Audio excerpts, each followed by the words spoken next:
एक बार की बात है। एक छोटे से शहर में एक परिवार रहता था जिसमें रमेश और उसकी मां बेहद खुशी से जीवन व्यतीत कर रहे थे। रमेश ऑटो चलाता था और उससे जो भी आमदनी होती थी मां बेटा खुशी खुशी उससे गुजारा करते थे। एक दिन उसकी मौसी रमेश के घर आई। उसने रमेश की मां से रमेश की शादी के बारे में बात की, जिसे सुनकर मां बहुत खुश हो गईं। अब रमेश के लिए एक अच्छी लड़की की तलाश शुरू होती है। कुछ ही दिनों में रमेश की मौसी को रूपा नाम की एक लड़की मिली, जो देखने में बेहद खूबसूरत थी। रमेश को भी रूपा बहुत पसंद आई और दोनों ने शादी कर ली। शादी के बाद कुछ दिन बेहद खुशी से बीते, लेकिन रमेश और उसकी मां को रूपा के बारे में यह नहीं पता था कि रूपा कितनी लालची लड़की है। रूपा ने शादी के कुछ दिनों बाद ही अपने रंग दिखाना शुरू कर दिया था।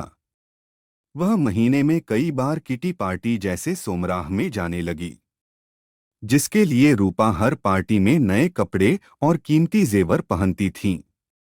जब रूपा के नए गहने और कपड़े खत्म हो जाते थे, तब रूपा अपने पति की कमाई से नए कपड़े और गहने खरीद लेती थी, जिससे रमेश के घर में झगड़ा शुरू हो गया था। कई बार ऐसा होता कि महीने का राशन लाने के लिए जो भी पैसे होते थे, उन पैसों से रूपा अपने लिए कपड़े और गहने खरीद लेती थी। एक दिन रमेश ने कहा, रूपा, अपने नए कपड़े और गहने खरीदने में इतना पैसा बर्बाद करने का क्या फायदा है? आपको सोचना चाहिए कि आपके पति की इतनी कमाई नहीं है कि आप एक महीने में 10 बार किटी पार्टी में जाने के लिए नए नए आभूषण खरीद कर खर्च कर सकें।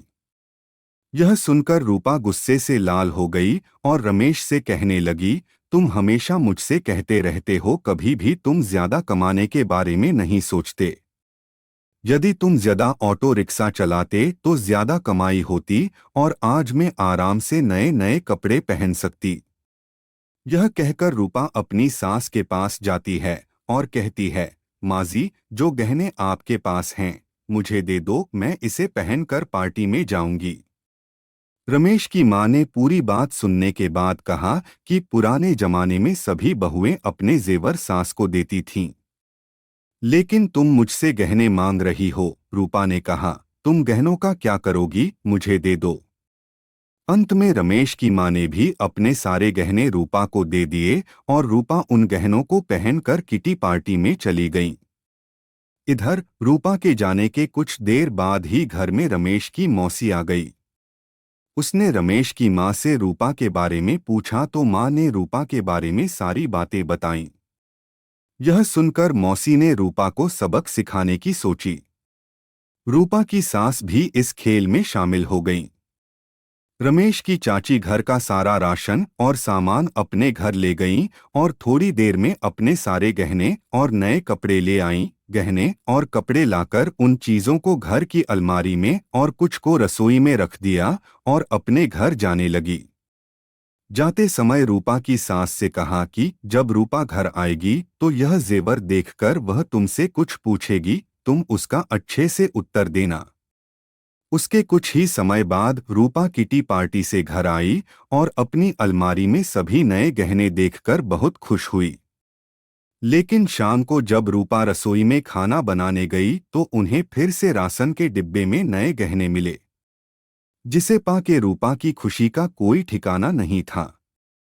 लेकिन जब रूपा ने किचन में राशन की तलाश की तो उसे कुछ नहीं मिला, जिससे वह परेशान हो गई और अपनी सास के पास गई और पूछा कि मां जी, किचन का राशन कहाँ गया? तब सास ने कहा कि बहू, आपको गहने और कपड़े सबसे ज्यादा पसंद हैं, इसलिए आज मैंने घर का सारा राशन और सामान बेचकर आपके लिए नए गहने और कपड़े खरीदे लाई हूँ।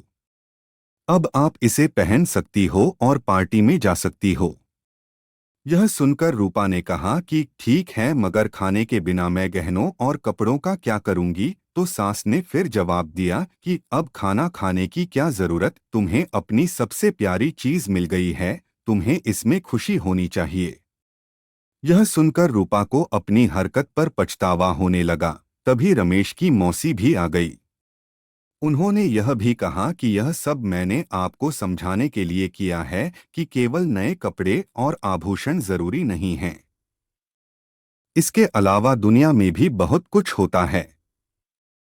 और अगर आपको नए गहने और कपड़े पहनने का इतना शौक है, तो आप खुद क्यों नहीं कमाते और उस पैसे से ये सारी चीजें खरीद लेते हैं।